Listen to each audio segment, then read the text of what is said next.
Let's just make sure. Who? Oh, I was just going to ask for you online.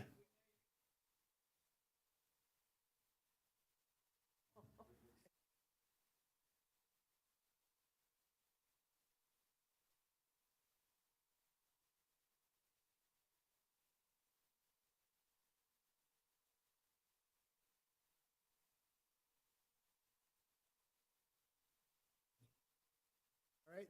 Thank you, Councilman Reese.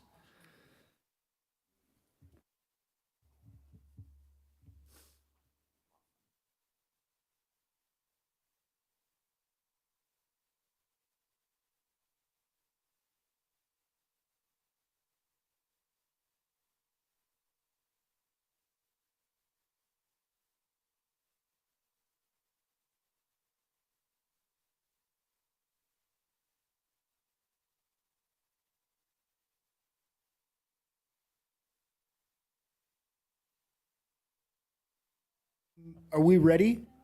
Yeah, I think we're Okay, ready. all right. We're going to call to order the Truckee Meadows Regional Planning Agency meeting for June 9th, 2022. It is now 2 p.m. Ms. Vanderwell, would you lead us? Oh, whoop, excuse me.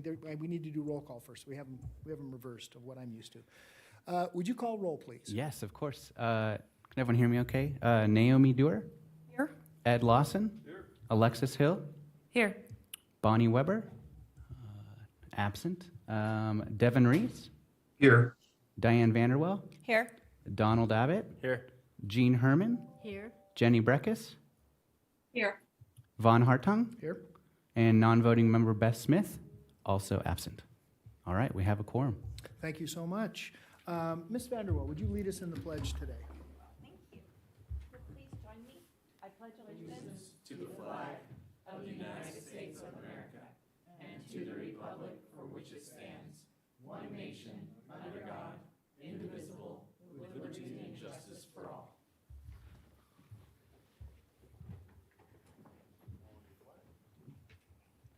Thank you so much. All right, that takes us to item number 3, approval of the agenda. Does anyone need to take anything out of order, or are we good to go as it stands? Looking for a motion. Have a motion by Ms. Hill, second by Mr. Lawson. Is there any discussion? Let me just make sure, is there any public comment on this item? There's none. Okay, bring it back to the board. Motion and a second. All those in favor, please signify by saying aye. Aye. Aye. Any opposed? Motion carries unanimously. That takes us to item number 4, approval of the minutes for April 14th, 2022. Are there any emendations to those minutes? Okay, looking for a motion? Move to approve. Second. Have a motion by Hill, second by Dewar. Mr. Clerk, is there any public comment on this item? There's none. Okay, bring it back to the board. We have a motion and a second. All those in favor, please signify by saying aye. Aye. Aye. Any opposed? Motion carries unanimously. Thank you so much. Item number 5, public comment. I'm like a broken record over here. There's still none. Okay, all good. Yep. We'd have to go through it. Of course. We will close public comment. We'll bring it back to the board. That takes us now to our consent agenda, item 6. Mr. Manager. Thank you, Mr. Chair. Jeremy Smith for the record. Item 6A is on the consent agenda. It's consideration of possible adoption of the fiscal year 2023 shared work program and budget for the RTC and TMRPA. Are there any questions on the consent agenda? Okay, do we have any public comment? We have none. Okay, we'll close public comment on the consent agenda. Looking for a motion. So moved. Second. Okay, so the first one I heard was, I have a motion by Ms. Hill, second by Ms. Vanderwell. Is there any other discussion? Seeing none, all those in favor, please signify by saying aye. Aye. Aye. Any opposed? Motion carries unanimously. That now takes us to item number 7. Mr. Manager. Thank you, Mr. Chair. Jeremy Smith for the record. Item 7A is consideration of possible ratification of the recommendation of the Walsh County Home Consortium, directors for the allocation of funds this year. We have Regional Planner Shani Sousa, and we're joined by staff from the City of Reno as well. Ms. Sousa, welcome. Good afternoon, Board. Can you hear me? Is this working? Shawnee Sousa, Team RPA for the record. As Director Smith said, I'll be taking you through the ratification of the WCHC funding ratification. And I'm also going to take you through a brief overview of the updated affordable housing tracker, and then Elaine's going to take you through some more project details. Okay, before you do that, do you guys want this report? Would you like to see this report? Because I know I've read it. Does Ms. I would like to just at least see, at least the map of the, look, I assume we have a map showing the locations. Of the projects Yeah. of this year. We do not have a map of the specific projects this year. Well, let me just ask one question if I may. Yeah, no, Okay. and we can see the presentation if you'd prefer, but I think What's your, We're all- is it just a, So I'm going to go through a bit of the background and the process, which you guys have probably seen before, and Yeah. then Elaine was going to go into the projects more specifically. I think I'd like to see the projects. Sure. okay, we can do that. Yeah, let's Elaine, Okay. fast forward. Wow, How fast about- forward. How about that? All right, good You knew you afternoon, were up, board. but you didn't realize it was going to be this fast. Yeah. For the record, Elaine Wiseman, City of Reno. So what I'm going to go through today is I'm going to go through the projects for the Home Consortium funding, as well as kind of talk a little bit about the funding, just an overview of the available funding. So, am I doing it? There's the forward arrow. That one? Okay. Okay, will you do it for me? Okay. Okay, good. Thank you. Okay, so just a quick overview. We've received 9 project requests this year and 2 Community Housing Development Organization recertification requests. So we call those CHODOs. So 2 CHODO requests and 9 project requests. Of those 9 projects, 1 is a tenant-based rental assistance project, which we call TBRA or TBRA, and 8 were project requests for either new construction or rehab. Of those 8, we are bringing 7 forward for funding ratification as one of the projects withdrew their request for funding. So we're looking at 1 TBRA application and 7 new construction project applications, for a total funding requests of $1.855263 million. Okay, next slide, please. Thank you. So this is the available funding for this year. When we released the applications in December, we published the anticipated amounts of funding, and this is based on what we received the previous year. So sometime between the application release and this meeting, we get the actual amounts from HUD. So these amounts have been confirmed besides the program income, because we are expecting some program income to trickle in over the next couple of months. So that's still estimated, but the rest of the amounts are confirmed amounts. So the HUD allocation, that's the first one up there, that 1186660 does include the administrative fee being taken out. That's what pays for staff salaries to administer the program. And then the mandatory CHODO set aside, which is 15% of the total grant. That's that 237,332. And so we set 15% aside, HUD mandates it, for the community development organizations, the nonprofit developers, to develop affordable housing. So that if they apply every year, there's automatically 15% available to them. So if we don't have any of them apply for a project funding, that just rolls over every year. And then we get the state amount, we get the Affordable Housing Trust Funds from the state, and that amount is that $168 million there. That is considerably more than we planned on this year. Okay, next slide, please. Of course. And since no one else can see this, I see Devin Reese, so you raised your hand. I wasn't sure if you want to save questions for the end, Chair Hartung, or do you want me to? Yeah, I'm happy to wait to the end. Perfect. Okay, and if you do have a question, those of you that are online, go ahead, just jump in. It's all good. I know, I'm sorry to interrupt, but sometimes there's a question that could be salient to what we're saying. Thank you. Please proceed. Okay, so the TBRA application, the City of Reno submitted this year, and that is to continue our deposit and rental assistance program. TBRA programs are historically funded with the Affordable Housing Trust Funds from the state. And this was by recommendation of the TRC and directors. So in 2019, they determined that all of that funding would go toward whatever TBRA programs were applied for. And the reason why we use TBRA instead of regular home funds is the funding is more flexible. It can serve a lower income people, so it can serve households with extremely low or no income. And so that's why we like to use those housing trust funds.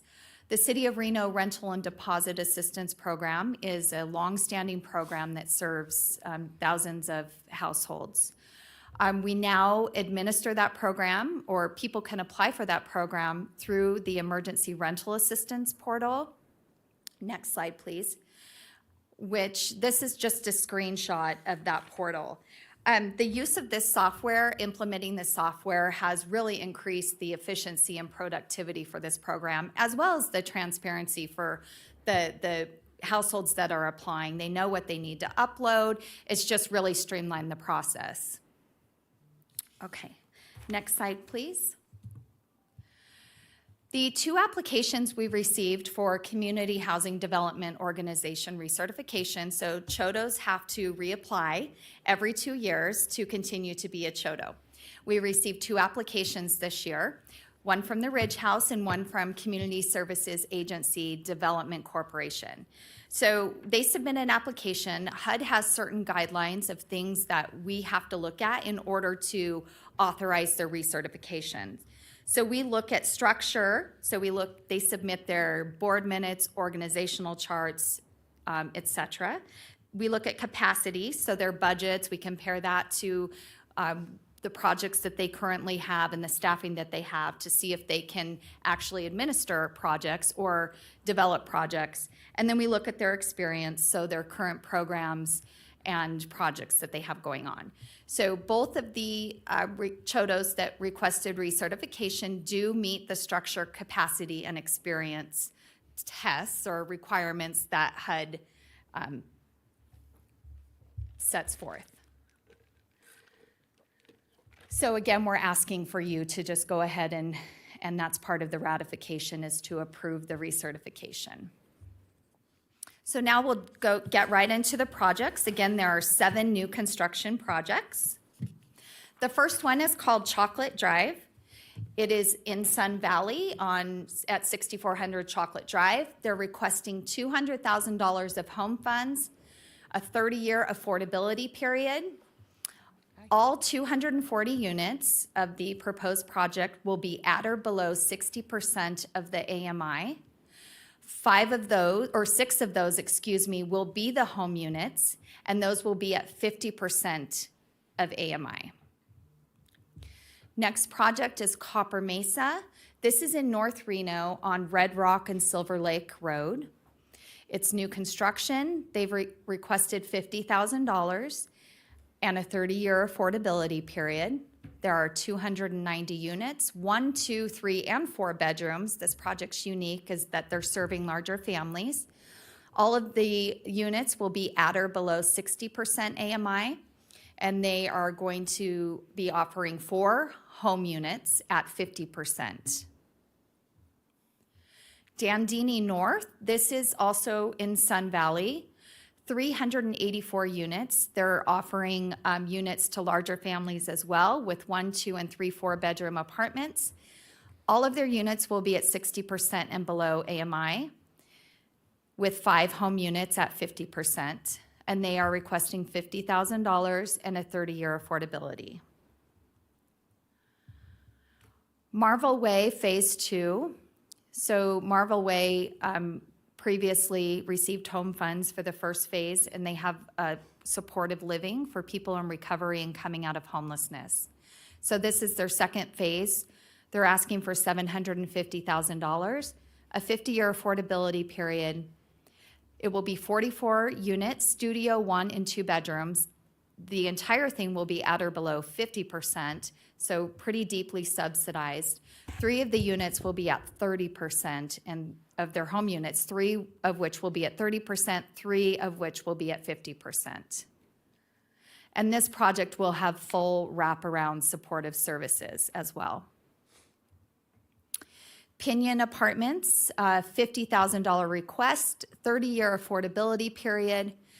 It's over on Moana Lane. It's 250 units, 1, 2, and 3 bedrooms, at or below 60% AMI for all of the units, 5 of which will be 50% AMI, and those are the home units. The Ridge at Sun Valley, this one is in Sun Valley on, at 5100 West First Street. It's 195 units, 1, 2, and 3 bedroom. The entire thing, again, will be at or below 60% AMI. 3 home units at 50% AMI. They're also requesting $50,000 and a 30-year affordability period. And last is a new Vintage project, Vintage at Redfield, a $50,000 request, 30-year affordability period. They're on Redfield and Baker Lane with 230 units for seniors, both 1 and 2 bedroom. The entire thing is at or below 60% AMI with 5 home units at 50% AMI. So here is a recap of the new construction projects with the interest rates that are being proposed. Some of the details of the loans as we progress toward closing, depending on construction cost. I mean, there are so many moving parts that sometimes those vary, but it goes anywhere from 1.5% to 3% interest. So our total request for the new projects is $1.2 million.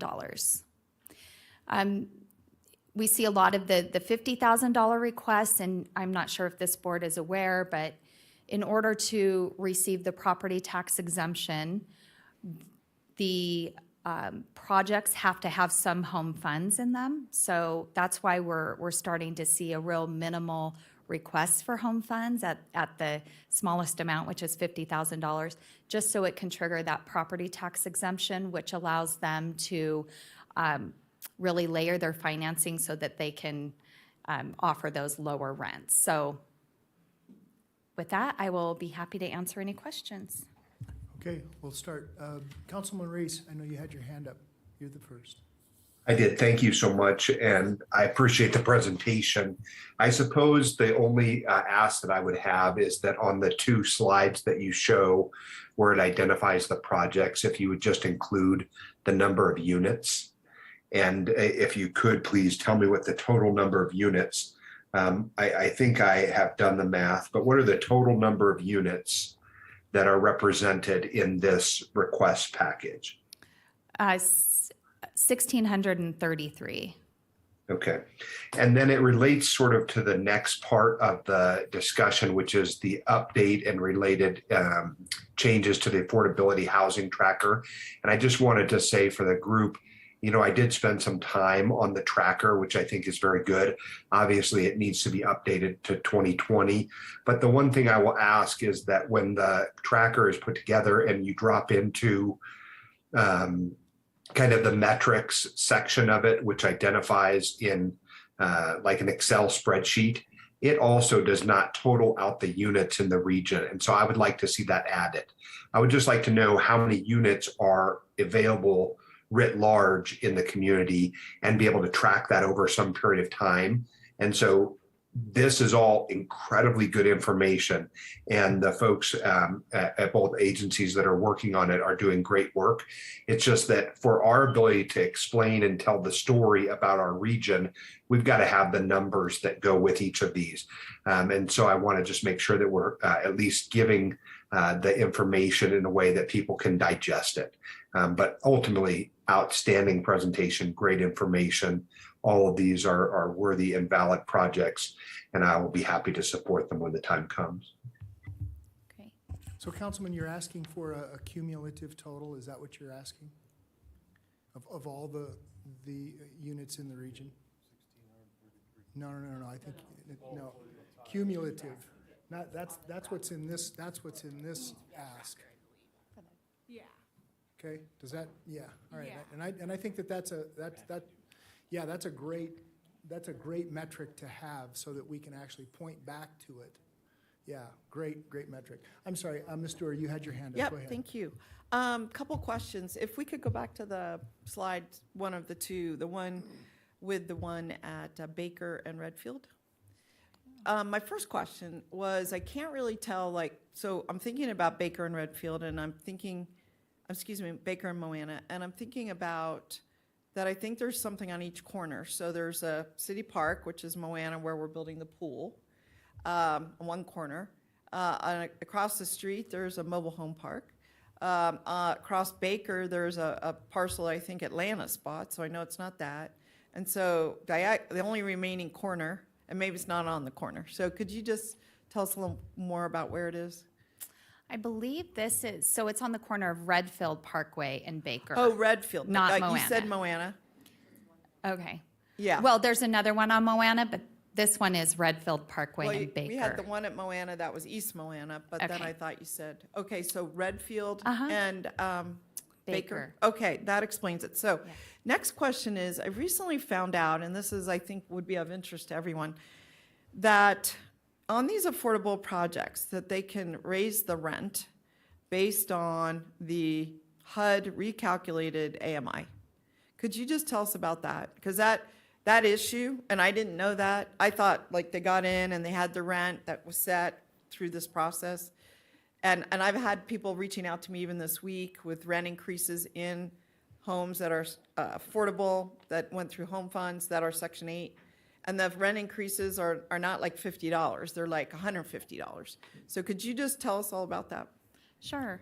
So all of the provisions on how the projects can raise rent is built into what's called a regulatory agreement for the home funds. Okay. So the previous regulatory agreements were built in such a way that they could raise rent at any time, really even during their lease. If the new HUD rent amounts came out, they could raise it with a 30 or 45-day notice. So that is what we're seeing now. So how we're doing the new home funds going forward is that we're saying it has to be done at lease renewal. But And how long are these leases typically? usually a year. Okay. Yeah, so it does buy people some time, but unfortunately, there's nothing that we can do as far as dictating the HUD rents and Well, never raising rents. And I'm sorry to interrupt, but just, that would, as I would understand, would be a maximum. So HUD is saying your new maximum rent is this, but nothing is requiring these builders to raise the rent to the maximum allowable. Right? I mean, they have discretion.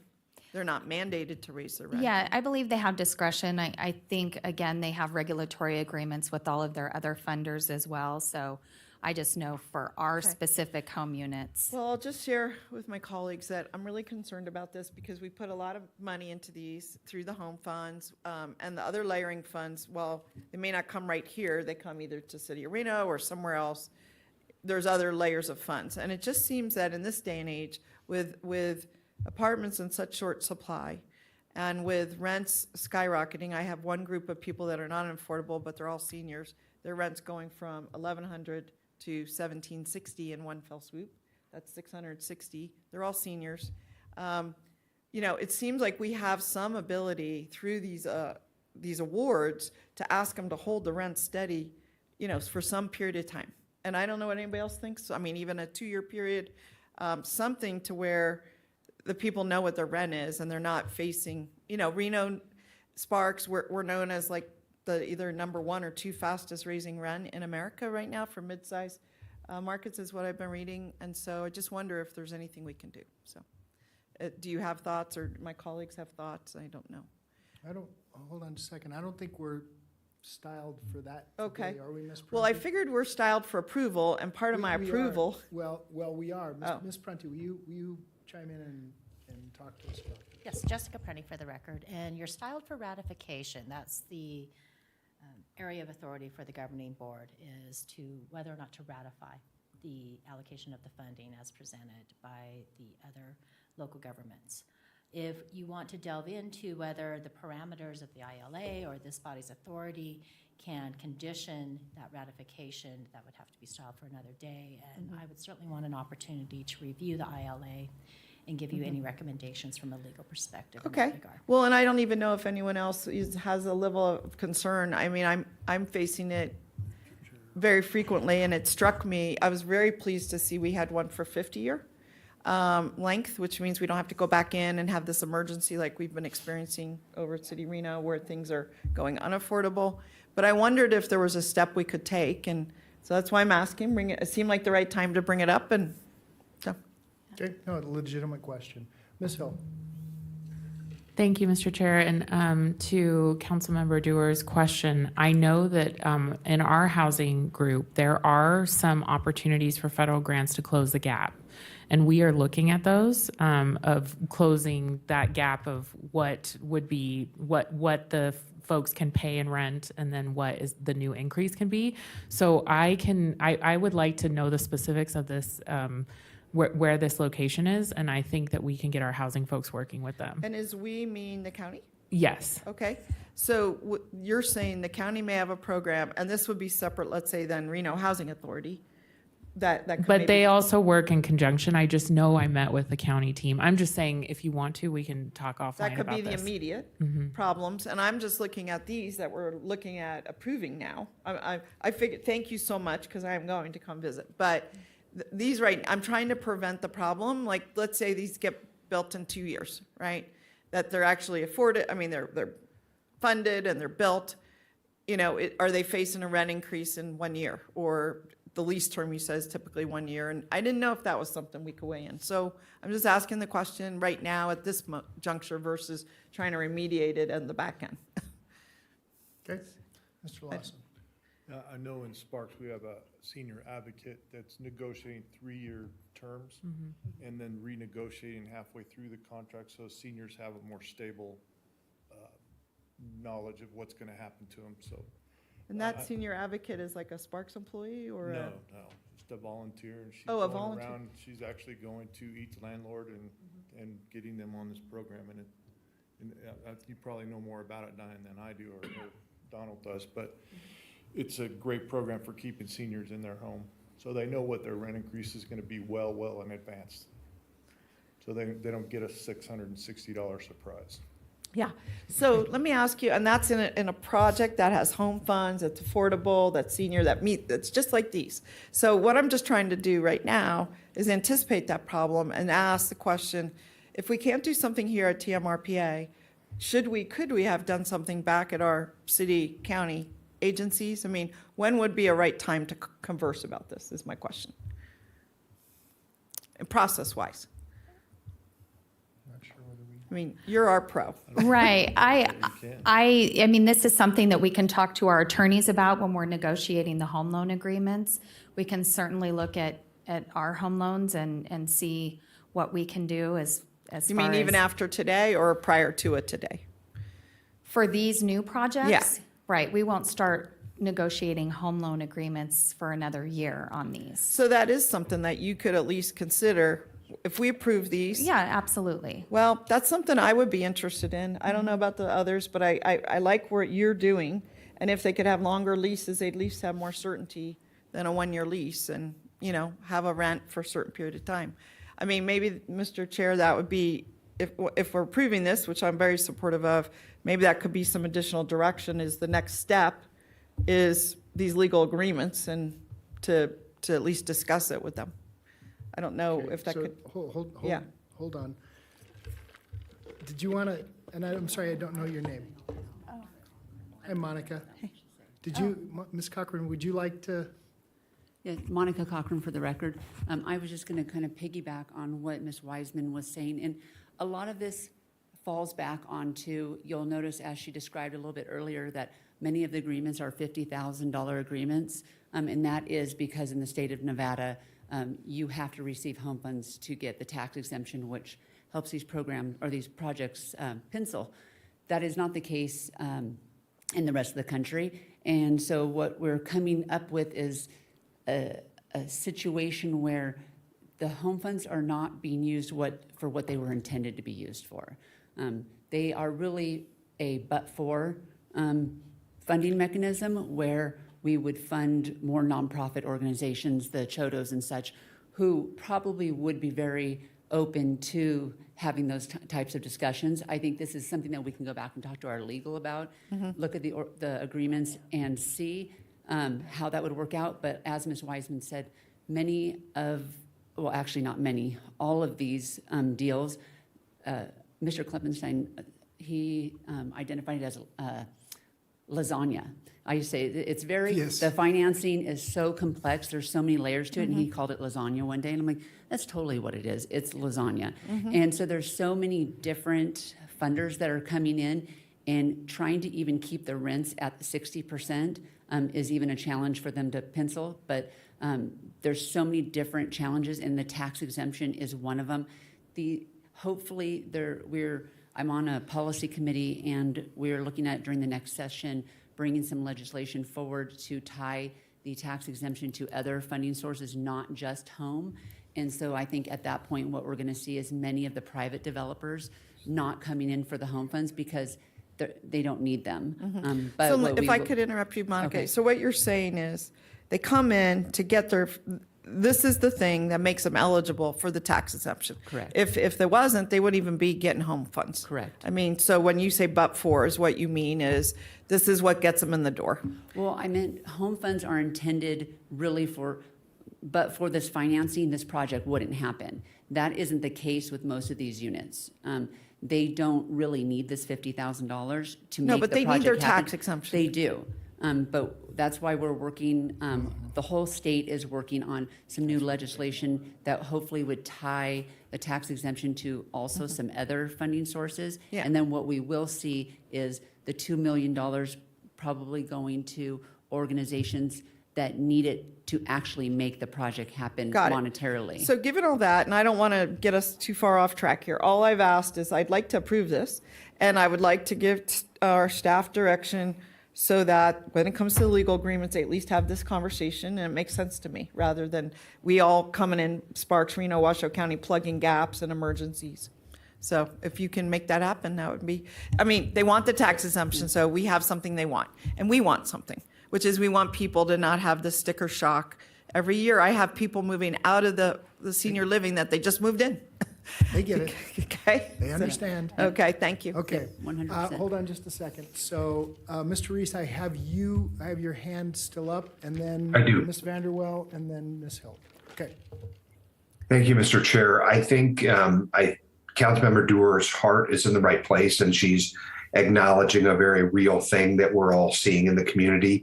I just think it's not the right way to go about it. I mean, these agreements are incredibly complex. They're governed by federal law. It's not like we're in a negotiating posture. And so I just think it's, I guess it's not the right way to do it. I do think that there are other ways that we can go about it. If you look at a lot of what's coming out of the White House over the last couple of weeks, there are hundreds of millions, in fact, billions of dollars that are going to be directed at housing that are going to come through various programs and mechanisms. I just think for our purposes, none of these projects, we'll just pick any one of them, the 290 units at the top, they're not going to agree to some kind of a rental freeze or a rental agreement freeze or a longer term to get the $50,000. It's just not going to make their project. And that's not what this is about. These are funds that are accessible in that layering process. And so we will not be able to fix the thing that Councilmember Dewar wants to through this process, even though in my heart, I wish we could. So I appreciate the conversation, but I would not recommend our staff to go spend hours of legal research time trying to figure out a thing that we know as a practical reality is not possible. So if I may, Thank you. Mr. Chair, No, just, hold on just a Well, moment. hold on, please. but- Hold on. Let me let Ms. Vanderwell ask her question. Thank you, Mr. Chair. And I do have a couple questions. First of all, on Olive, and I sat on the Home Consortium, so I apologize, and it's been a couple of years. But do all of these projects take housing vouchers? Yes. Okay. Yes. So are the landlords educated that at the time HUD puts out that, these are what the new rental rates are, that the landlord then can go to HUD and ask for the voucher to be upped also? I'm not sure. Okay. I don't know how the voucher process really works. Okay, so because I that may wouldn't wanna help, speak on that may help with Councilwoman Doerr's issue with some of this, is educating the landlord to know that the landlord can go in and request to have the voucher amount upped also, so it's not passed on to whoever's renting. That was my first question. My second question is on the TBRA funds for the city of Reno. Is that for city of Reno residents only? No, the TBRA Okay. funds, because they come into the Washoe County Home Consortium, it's for anyone who's in Washoe County. Okay, terrific, thank Mm-hmm. you. Ms. Stewart? Yeah, so I am aware that HUD vouchers can be adjusted, and the renters are, so they do know that. But what I'm trying to do is not solve my instant problem, but solve a future problem. And my suggestion with regard to what Mr. Reese said is not, I recognize $50,000 is not the thing that they're looking for. They're looking for tax exempt status, which is a much bigger get. And I'm not asking them to spend hours, but I am asking them to ask the question. And so if it's appropriate, and there might be a different time to ask the question, and that's education I'll be looking for. So just knowing that there's an opportunity to have the conversation is sufficient for me. Okay. Ms. Prunty, welcome back. Talk to us about what's actually in our purview right now, and let's assume that staff comes back with some information and says, okay, this is how it can happen. What I want to know is what is TMRPA's real role in this, or does it have to occur at each one of the organizations? Mr. Chairman, I do not know the exact answer to that question. I will Okay. need to review the ILA, which delegates to this body the limited authority for ratification of the allocation of these funds for Right. these projects. And that's what's before you today, and that's what's styled for action. I would be happy to come back to let you know exactly the balance of this body's legal authority under that ILA, which will help guide your staff of whether or not they are the appropriate persons to be delving into some of the questions that Councilwoman Dewar Yeah. has posed today. That'd be great. Okay. Dr. Smith, did you? Yes, thank you, Mr. Chair. I had a chance to review the ILA in advance of this meeting, and I'm fairly certain that the step that the Regional Planning Governing Board takes is ratification only, Right. without condition. Right, so I was more talking to the staff that do the thing, that negotiate the leases and so on, Okay. or All right. agreements, excuse me. So what's before us today is purely ratification. All right. Do we have any other questions for staff? Mr. Reese or Ms. Breckus, any other questions? Okay, I'm seeing a head shake of no. What would you like to do? Make a motion, I'll make a All right. motion. And Chair Hartung, there is no public comment, just as well. I was coming. Oh, no worries. Thank you. I'm jumping ahead. Jump. You're on to me. I'm looking for a motion. There's actually a motion on page 4 of the staff report. And do you want to put that up? Right here, it's I move to ratify the Washoe County Home Consortium funding allocations as described in the staff report and accompanying attachments. Okay? We have a motion. Do we have a second? Okay, so I have a motion by Ms. Stewart, second by Ms. Hill. We have had lots of discussion on this item, but is there any other discussion by this board? Seeing none, and by the way, Mr. Clerk, please let the record reflect that Ms. Weber has arrived. Seeing none, all those in favor, please signify by saying aye. Aye. Aye. Any opposed? Motion carries unanimously. Thank you so much. Thank you. Okay, that takes us now to item B, which is going to be opened up by the manager. Go ahead. Thank you, Mr. Chair. Jeremy Smith for the record. Item 7B is consideration and possible adoption of an interlocal agreement for fiscal year end 2023 shared work program between the Western Regional Water Commission and Truckee Meadows Regional Planning Agency. I do have a short presentation if you'd like to see it. About 5 slides, so not too bad. Okay, it's up to you guys. Do you want to see this? Thank you. Oh, cool. Okay, sure. All right. Okay, thank you very much. Here we go, rolling. Roll tape. Okay, roll tape. Well. There we go. Okay, so just pointing out that we've had a long history of work with the Western Regional Water Commission as TMRPA, providing GIS support mainly. When I started back in 2011, TMRPA had just won or had received funds from WRWC in the amount of over $300,000 to support scenario planning. We completed that. We did some scenarios. We actually gave back about $125,000 on that one, so that was pretty cool. We've done land use modeling work with them, water and wastewater demand calculations, stormwater GIS analysis, support for maps, data statistics, source water protection. Christine Birmingham, who does all of our minutes transcription, also does the minutes transcription for the WRWC and NNWPC. We have online maps, and every 2 years we bring the consensus forecast to the NNWPC and WRWC to ensure that the identified sustainable water resources can support the forecasted population. Exactly. You had enough acronyms in there. Thank you. Here's some non-acronym oriented maps that these are products we've produced in the past for the WRWC. That on the left is septic, parcels with septic. On the right, we have a water balance, a regional water and wastewater balance map.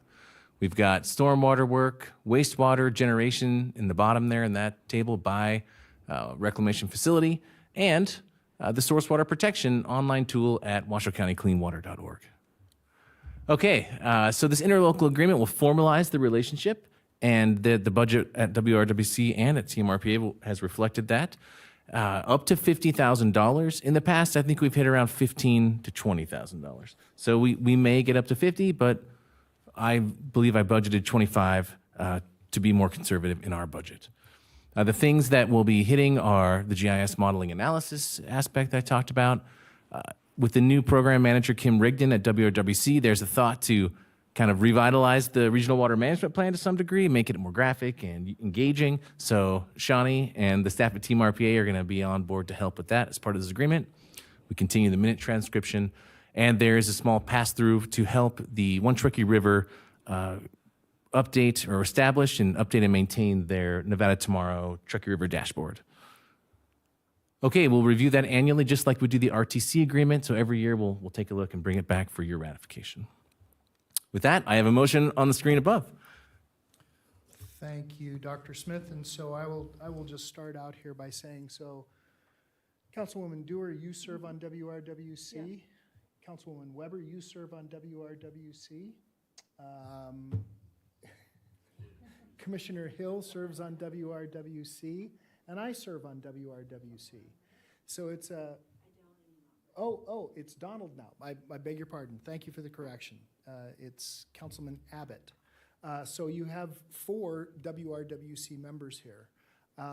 For me personally, we have a small staff. We have a very effective staff. Kim Rigdon is amazing. I mean, what a find for us, a loss for the state. She, as all of you know, was the manager of the Source Water Protection Program at the state of Nevada. But we have a small staff. We could not do what we do at WRWC without the help of this organization and Dr. Smith, your staff, which does an amazing job for us. So I am highly supportive of this. Right? There's my 2 cents. I am broke. Concur. Okay? And Ms. Breckus, by the way. Ms. Breckus is on WRWC. I forgot about you. You haven't turned your mic on, Jenny, so forgive me. I forgot about you up on the screen. So we have 5 members here. Mr. Chairman, Yes. I move to approve the WRWC and TMRPA FYE 2023 Shared Work Program interlocal agreement. Okay? So I have a motion by Ms. Hill, second by Mayor Lawson. Do we have any public comment on this item, Mr. Clerk? We have none. Okay, we'll close public comment. We'll bring it back to the board. We have a motion and a second. Any other discussion? Seeing none, all those in favor, please signify by saying aye. Aye. Aye. Opposed? Motion carries unanimously. Well done. That takes us to item number 8. We do not have a Washoe County School District trustee here today. That takes us to item 8B, members and directors reports. Mr. Smith, Dr. Smith. Thank you, Mr. Chair. Jeremy Smith for the record. So I did get a communication from Beth Smith, our Washoe County School District liaison, and she apologizes she can't be here today, but she's attending graduation ceremonies today as part of her job. But she did want to remind everyone that there are a couple ribbon cutting events coming up. One on August 1st at O'Brien Middle School and one at Hug High School on August 2nd. Formal invitations will be distributed to all of you for that, but she wanted to give you a heads up. Then continuing on, a quick director's report. Just want to let you know that last Friday I had the opportunity to go out to the Pyramid Lake Paiute Tribe and present to the Tribal Council with the help of Regional Planning Commissioner Scott Carey regarding the Natural Resource Plan. We get some really good feedback. We're going to continue to work with the tribal members on that plan, and we're going to do the same thing with the Reno Sparks Indian Colony on July 13th of this year. So we'll hopefully learn more about that, which is pretty neat. Yesterday morning at 8:30, I presented at the Census Transportation Planning Products Conference at the Peppermill about the work we do at the RTC. That was really well received and I had a lot of fun, and I learned quite a bit, and it was great to reconnect, especially with some of the planning director from NDOT, Sandra Rosenberg. We hung out, so good to reestablish that connection. May 21st, we held an amazing outdoor engagement event at the Bartley Ranch Regional Park, Last Chance Pavilion. We actually, Councilmember Abbott attended. Thank you very much for coming again. We were doing NR engagement, so we had a couple of boards people could rank and talk about topics for natural resource research that they enjoyed, as well as map comments about places they loved or places they were concerned about. We got pretty good, probably 30 or 40 people came through and did that. We're anticipating even more in September on the 24th, I believe it is, at Rancho San Rafael. We're doing another engagement, so we'll have more to say there, and hopefully we'll make sure you know about it well in advance. Okay, so almost done. PRS Subcommittee, Legal Counsel Prunty and I have met, and we have a plan going forward, and we're going to send an email soon to the members of that subcommittee to schedule a meeting for the July timeframe, hopefully accomplish some stuff and be able to bring something back either August or October to this body, and then keep that process going, get it back to the RPC, and get those changes accomplished. Just a quick note, website migration. Shawnee Seuss has been working on an update to our website. We have this really, not that old, but in 2014, we redid our website. And over the years, I mean, that's just a while in web tech world. So we're changing hosting platforms. We have better support. Right now, we have the only support we have is I'll call and they'll say, it shows your server is running. And so we're moving to a different platform that will give us a little more agency there. So that's happening. Stay tuned for that. And then, as I mentioned, the consensus forecast draft, it's about 100,000 people over the next 20 years would be added to the total population of Washoe County. That draft will go in front of the Northern Nevada Water Planning Commission in early August, the WRWC board in mid-August, and then to the RPC for final adoption late August.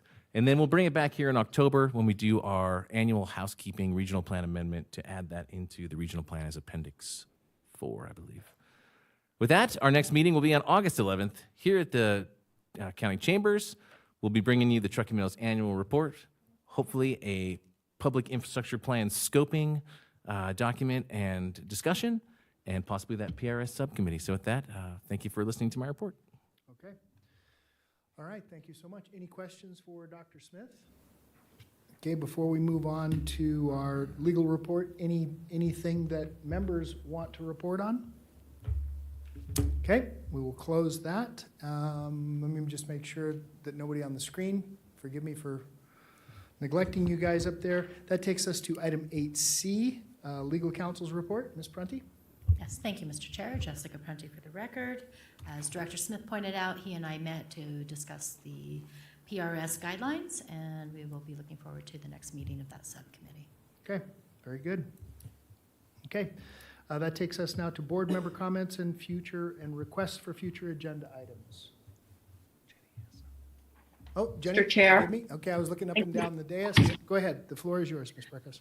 So I would like a discussion by the governing board and possible consideration to write the city of Reno a letter and letting them know that the city of Reno's annexation program is expired. They do not have an annexation program, and that this is of concern to the governing board because a fundamental framework of our regional planning statute is that the cities, hasn't had one for some years. So Reno is basically thumbing its nose to this cooperative arrangement that of the regional planning. And I think we need to discuss it. We need to make sure everyone understands what it is. And I think we need to let Reno know that people are keeping an eye on it. Reno, of course, as we all know, hopefully, has an option to annex outside of the program. That's a second path that Reno can do. It's the less collaborative path, in my view, to regional planning, but it is the path that Reno has pursued. And as of recently, in the last couple months, in different parts of the valleys, and I won't say too much about one because it's coming forward probably to the governing board, but that's the fallout that we have. When Reno pursues uncollaborative, outside of a program of annexations, then, it makes it hard to look at actions from a regional plan perspective because they just kind of come out of nowhere. So I would like to have that item, and I can work with the chair to draft that for a discussion topic next time. Thank you. Okay. So let me follow up and just ask a question. Ms. Prenti, would we be better suited to start with understanding the annexation program first, what the parameters are legally via NRS and through their charter, and then with the option of potentially crafting a memo or entering into some discussion with them? Mr. Chair, I think a prudent way to proceed would be have that background education for everyone to have a refresher of Right. what the annexation program vis-a-vis the regional planning statutes. And we could also agendize at the same time potential action of whether or not this body wants to direct a letter to be sent to the city of Reno per Councilwoman Breckes's Okay. request. Okay, But we can all have a right. dual action item on that. Okay, we'll And have. I'll plan on making that We'll, presentation. we'll have that discussion with Ms. Breckus, and I wanted to understand the parameters. Yeah, and because it is probably one of the most complex procedures in land use law in Nevada, as it relates to the planning agency and the twofold pass, I have no problem. I'm not in urgency. I do want everyone to understand what's going on and the non-compliance. So thank you, Mr. Chair. Thank you, Madam Legal Counsel. Okay, thank you. Anyone else? Okay, seeing none, we will close item number 9 and take it to our final public comment. Do we have anyone signed in at this time? We do not. Is there anyone wishing to speak? Okay, we will close public comment. That takes us to item number 11, written correspondence. There is none. We'll close item number 11. That takes us to my favorite item of the day. We are adjourned.